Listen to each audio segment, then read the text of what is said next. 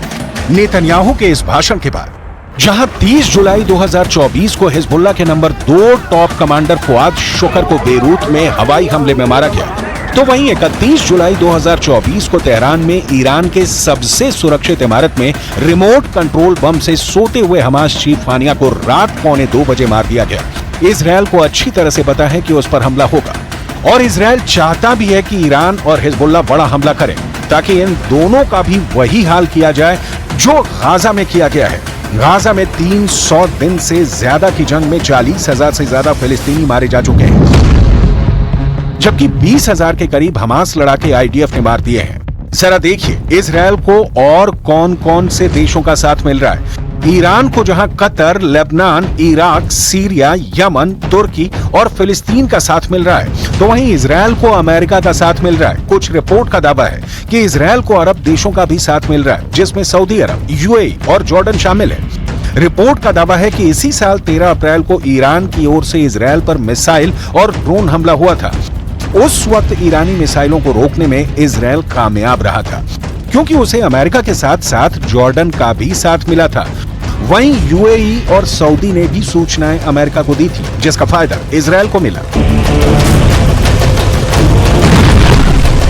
המסר שלנו לכל המזרח התיכון השבוע, אנחנו מי שתוקף אזרחי ישראל, מי שתוקף את מדינת ישראל, אנחנו מוכנים ללכת רחוק, יודעים להתאמץ מאוד, להביא מודיעין מאוד מדויק, ללכת, לפגוע, להרוג וגם לקחת סיכונים.